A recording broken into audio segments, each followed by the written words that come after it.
So ito po yung mga sisiw natin, no, na galing sa incubator. Okay.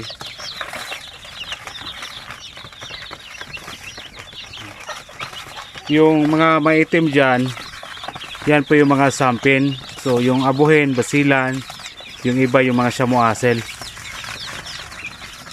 So sa ganito na hindi pa gaano kadami yung ating mga sisiw actually, ay madali lang nating matandaan kung alin yung basilan, shamuasel, mga sampin, ganyan.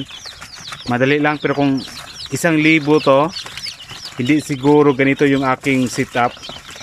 Kasi marami na. So ito nasa mga 30 plus lang to, madali lang matandaan yan.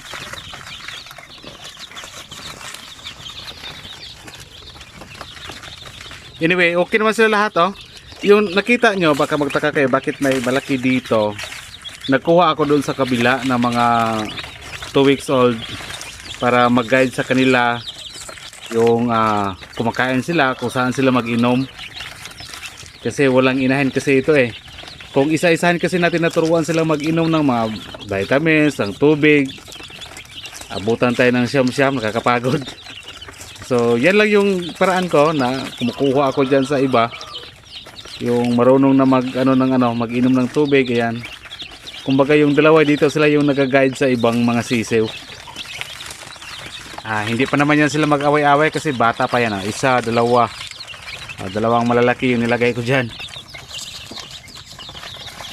Kasi hindi pwede kasi ihalo yung iba na malalaking mga sisiw dito. Kasi masyado malikot. Yung ibang sisiw na maliliit. Yan, no? At ngayon nagpainom tayo ng vitamins sa kanila. Yan yung vitamins. Yan.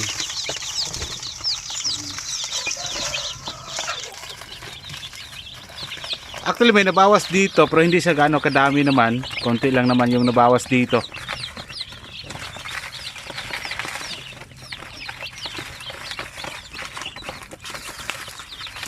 Kasi nga iniisip ko na magpagawa ko ng brooder talaga na close. So yung ganito setup, okay naman pala sila. Kaya ito na lang yung ipagpatuloy natin.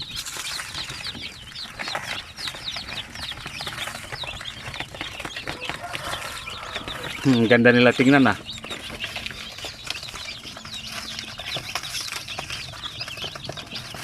Meron ako mga 1 month old dito na mga shamuasel, napaka liksi din, napakalusog nila, napaka healthy nila. Maya ipakita ko sa inyo. So available pa rin po yung ating mga shamuasel na mga dito, mga sisiw na 1 month old. Mura lang po yung ating mga shamuasel. Hindi po siya gaano kamahal.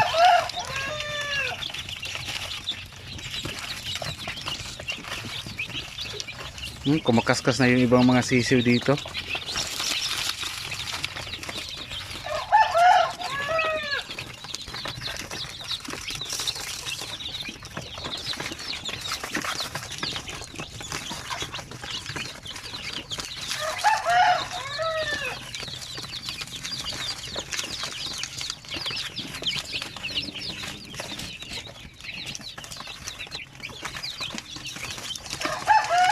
Sinadya ko na magpakain sa kanila para mauhaw sila kasi nagpainom tayo ng vitamins.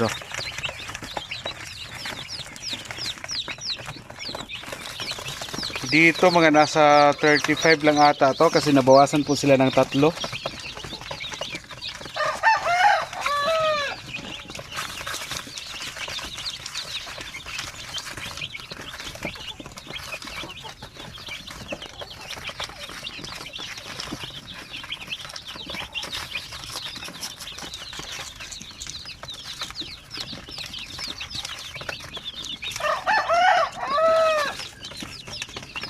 Yan, sampin. Ayan, sampin, Ayan.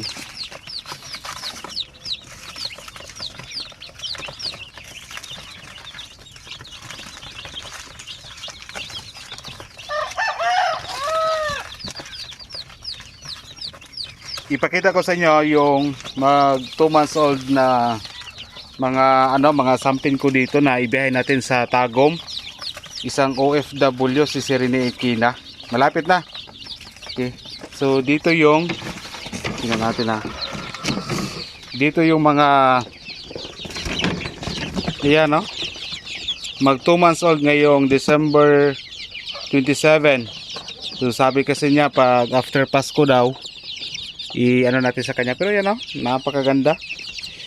Babae, hanap tayo babae ha. Babae. Saan yung babae? Ay, yung isa ata. Ito lalaki. Babae ito eh. Ayan no, babae. Malaki rin. So mga pure ito na mga Sampi native chicken. Okay. So mga babae ito. Yan isa. Mga 7 daw yung babae dito, padala natin. Ay ask lang natin si Serene Ikina kung ano siya ng lalaki, padala natin. Kung hindi, keep na lang natin dito. Yan ang babae. Sampi native chicken. Okay. So ngayon, punta tayo sa ating mga Shamu Asil na mga sisiw naman.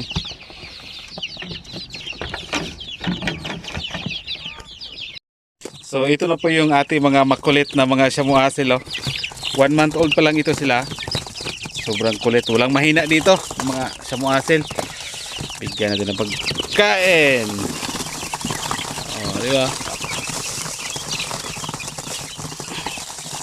Mga makulit na mga sisiw na palaging gutom.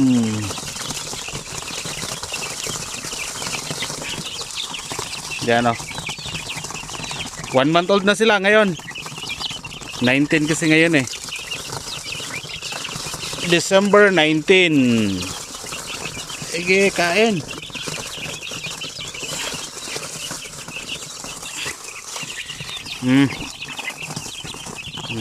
Sinong interesado po nito, available to yung ating mga 1 month old na Shamu Asil. Mura lang to kumpara sa iba na mga Shamu Asil, no? Pero actually okay sila. Oh, simula sisi pa lang makita na kasi natin kung malusog ba o hindi yung ating sisi. Sa ganyan na medyo makulit, hindi makapaghintay ng mga pagkain nila. Malusog talaga yan, no? Healthy lahat. 1 month old Shamu Asil. Actually may page tayo no na gustong bumili sa atin. Mag-message lang tayo sa page na Just Ruin Channel.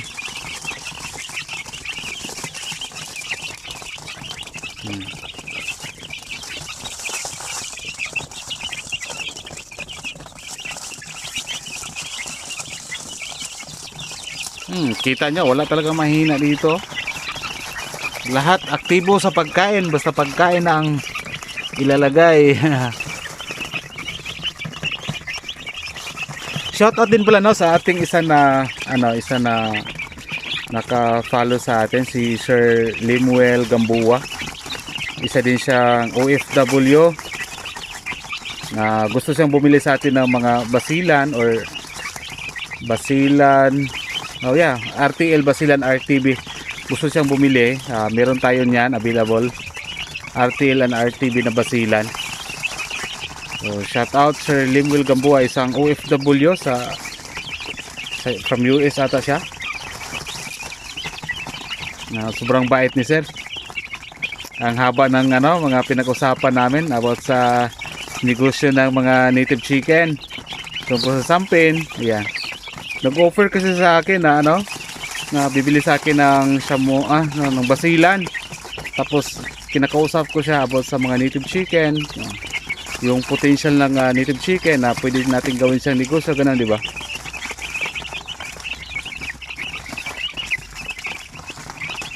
Yun ang pinag-usapin namin kahapon. Halos mga ilang oras yata yung nag-usap kami.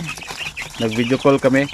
Kasi meron din siya mga IG na mga manok. Sobrang mahal din, hindi ko afford. Meron siya noon na mga manok. Si Sir Limuel Gamboa. Yung ating sample not available, yung pinakita ko sa inyo kanina, dahil kay sa Tagum yun, kay Serene Ikina. Ito lang po yung available. About sa presyo nito, pag-usapan natin. For sure, kaya nyo to sa bulsa. Hindi to masakit sa bulsa, masarap sa bulsa. Yan, no? Alagang-alaga ko to lahat. Walang fowl pox or bulutong, walang ano, sipon o kahit anong mga sakit naman ito, wala. Malulusog silang lahat. Ayan.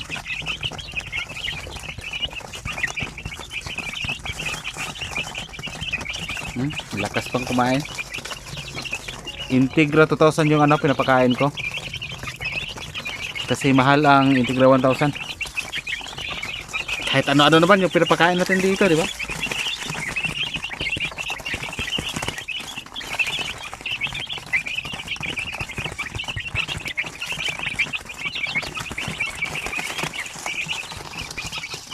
$28 sila lahat. Yung mga maliliit yan, makita nyo, ano yan, 1 week lang yung pagitan nila.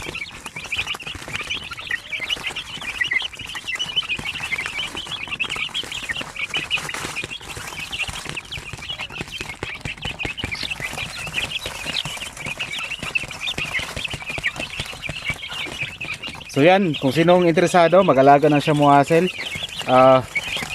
may page tayo, pwede kayo mag-message doon. So balikan natin yung sampin para makita ni Sir Rene Ikina. So ito na po yung ating mga sampin. Ayan. Kukuha tayo ng video dito para makita sa ating buyer, no. So not available kasi yun nga yung sabi ko kanina kay Sir Rene Ikina, ito sa Tagum. Ayan, babae ito. Babae. Ayan, no. Okay rin sila, walang mga sipon, walang mga fowl pox, coryza or ano man, wala. Yan, babae yan. Yan din isa. Wala pa itong 2 months old, December 27 pa.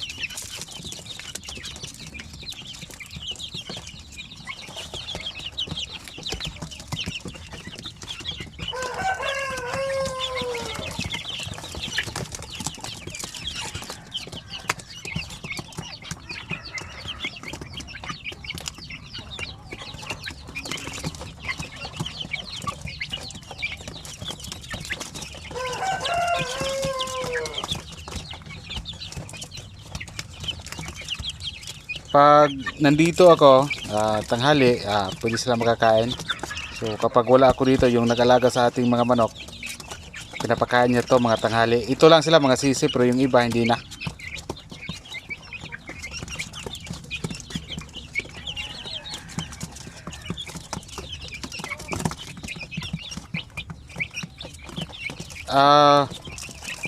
Yan yung meron tayong incubator na ginagamit, no, at saka bukas expected naman natin na may bago na naman tayo mga sisiw.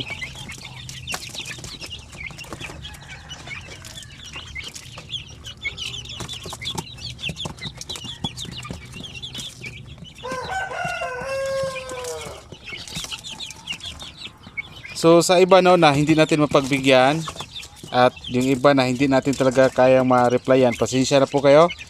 Diba? Kasi hindi lang po pagmamanok yung aking trabaho kasi.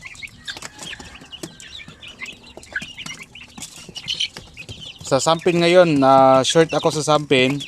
Shamu Hassel, marami ako yung pinapakita ko sa inyo kanina. Lahat yon available.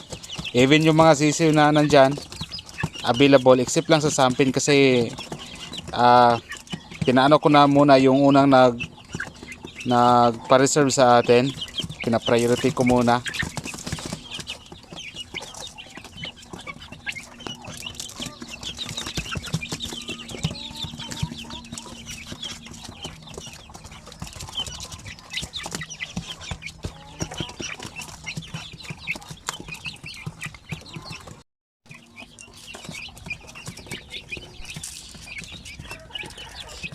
Kay Sir Lemuel Gamboa, isang OFW, nag-promise ako sa kanya na sa next vlog ay mag-video ako sa kanyang mga basilan na gusto niyang bilhin.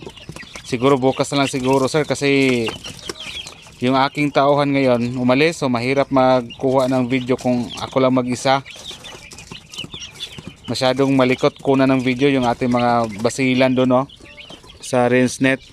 So bukas nandito yung aking tagapag-alaga, yung aking tauhan dito sa aking manukan. At least bukas pwede kong nandito siya, magpatulong ako sa kanya para makuha natin yung close talaga na pagkuha ng video, para at least maklaro.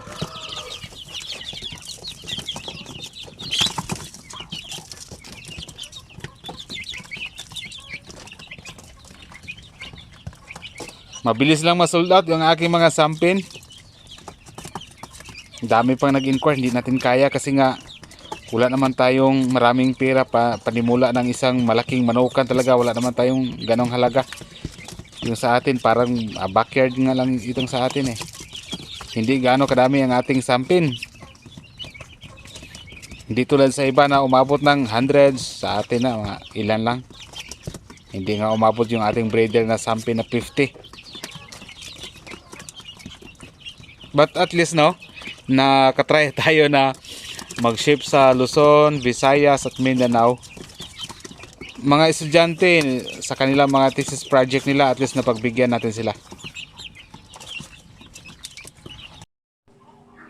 So ito yung aking incubator, no. Saka kita nyo may sisiw na doon din sa kabila, meron na din. So nagsimula na siyang na-hatch. So every Sunday ay nagload ako dito ng ng itlog dito. Yan yan sampin, doon mga basilan. So at least every Sunday may tayo, or every week meron tayong bagong mga sisiw, di ba? Ayan. Yan, incubator. Si Fan Lucas Incubator. Hindi ako nag-promote sa kanyang incubator, pero sa totoo lang maganda ang hatching rate niya. Sikanhan nga lang to eh. Kasi wala akong pambili ng bagong incubator. Wala akong pera.